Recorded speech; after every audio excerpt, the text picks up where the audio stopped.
Hey folks, Jimmy Hudson here, the Best Guitar Channel. So I want to talk about Shawn Lane's delays. A lot of people have asked me about this. I want to first talk about this by saying that Shawn, when he played with Black Oak, Arkansas, and then with the Willies, that was late 70s all through the 80s, okay? So back then, they did not mic guitar amps like they do now. And the stage volume was just insane back in the day. That's why a lot of musicians are deaf, or hard hearing. So, as Shawn's tech, I can give you some sight over this. Okay, Shawn had the Holmes Mississippi Bluesmaster amp heads that he acquired when he was a kid, and he took those down to Meridian, Mississippi, to Peavey, because Peavey was making him new processors, okay? And they took apart these amp heads, and they were like, man, this is all Radio Shack parts. Literally, it's all Realistic, which is Radio Shack's brand. It was literally basically just PA heads, okay? And that amp itself is not all that great at all. And the distortion pedal he used was the Westbury distortion pedal. It was not that great at all. It was the combination of the two. But it wasn't just that, because I worked with Shawn for a number of years, and I worked with several amp configurations. We had things blow out. He would use things in a pinch. One video, one of the Popular Lounge videos, my friend Frank was like, hey, what was he reaching over there and turning the entire time, to boost his distortion stuff? That's when the Westbury broke down, actually, and I was the manager at Xanadu back when we were on Winchester and Germantown Road in Memphis. And he came down to borrow a distortion pedal, and all I had was an HM2, the Boss heavy metal pedal, and I gave him that, and then we gave him a Dan Electro headphones amp, and he was like, hey, as long as it has a tone control, that's all I need. And that's what he used for a few years, actually. His last few years, he just used that Dan Electro headphones amp, so there's no stomp box or anything. So it's not really the equipment, it's the man behind the equipment. I have to get that straight. I was his tech. I know exactly what he used, okay? Now, let's talk about the delays. Stacking the delays, and reverb too. Reverb is a delay. It is a form of delay, okay? Stacking the delays kind of helps you create your own acoustics. So when you aren't miking your guitar sound, when you're playing these big rooms like back in the 80s, then you would really want those amplifiers to push a lot of air. And sometimes they would have atrocious acoustics, so Shawn would stack the delays up. So here's the settings that I used on this tone, and instead of playing this tone on a video, I'm just going to cut it in a minute to a recording that I did with Logic, so that you could hear all of on my guitar. My recorded guitar tracks is one stereo track right and left, and then two mono tracks right and left. It's my Helix and then my DT25 amp, which is the Line 6 Bogner amp, and then I'm using my Ibanez Prestige. So let's talk about the delays first. The first delay, I used a tape delay, and I set my time between 70 and 110 milliseconds, and then my feedback was 0 to 8%. It just depends on the sound you want. Mix, we're going to go with 10 to 14%.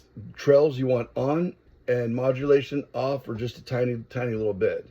So this delay, it should feel more like a double track or something like that.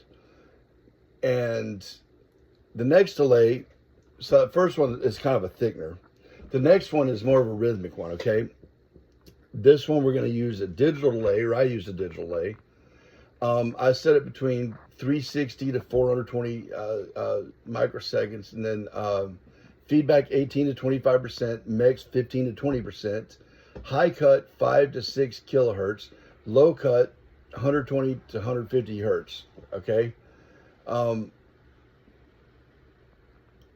So if that doesn't sync just right, just change your timing a little bit. Just try to back it off a little bit. Okay. Delay 3. This one is more like a dual. You want to use like a dual delay or a ping pong. So the left, I set at 500 milliseconds, right at 620. Feedback 12 to 18%, mix is at 8 to 12%, and then we're going to go wide stereo on that. Okay, and that's adding space without reverb. Okay, now those are 3 delays that I set. Okay, Now, like I said, quadraphonic, but I also said reverb is a delay, correct? So reverb, barely there. I used a plate reverb, decay at 1.8 to 2.5 seconds, mix at 8 to 12%, high cut 6 kilohertz.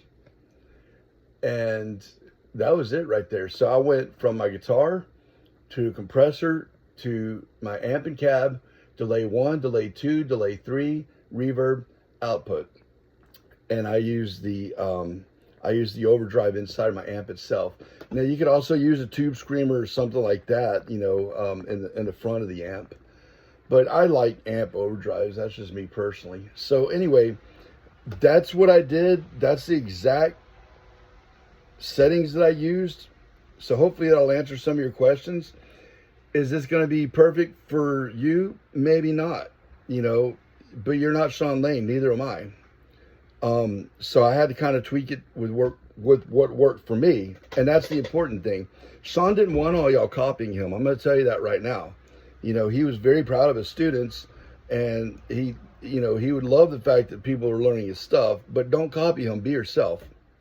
So find your own thing that works for you. It's kind of like I had a chance one time to, make a trade-in. I got an Allen Holdsworth guitar, and it was so light. It was a really cool guitar. I couldn't wait, but it only had a bridge pickup. I like my neck pickups too, and the neck just didn't feel right. I mean, I just could never get into that guitar, and it just really bummed me out because I love Allen Holdsworth, but I'm not Allen Holdsworth. That guitar is the Allen Holdsworth signature guitar, and what I did trade it for was the Prestige with the Super Wizard neck. It has a freaking DiMarzio tone zone, which is my favorite pickup, built in already. It comes with, I believe, a tone zone or an Air Norton, and then some kind of DiMarzio middle pickup. And it had all the specs that I like stock. So if anything, it was a Jimmy Hudson guitar, it'd be that, because I grew up playing all those Wizard necks. So anyway, without further ado, I'm going to play a track, and it's going to have this quad delay set up for both my clean and the distortion lead. And also I'm going to load this up as a backing track on my school. And it is skool.com/Shawn Lane, where me and one of Shawn's other students and a former professor at the Atlanta Institute of Music, Sid Wolf, we both run this thing, and we actually are teaching a curriculum heavily based on what Shawn worked out with us. He actually co-wrote this curriculum with both of us. And of course, I have 30 years of teaching experience, and Sid has 53. So it's our own thing too. But it's really, really cool, and it's very affordable. But there's a free community, and you can go down there and get that backing track as well. So it's skool.com/Shawn Lane. Y'all check it out and enjoy this backing track.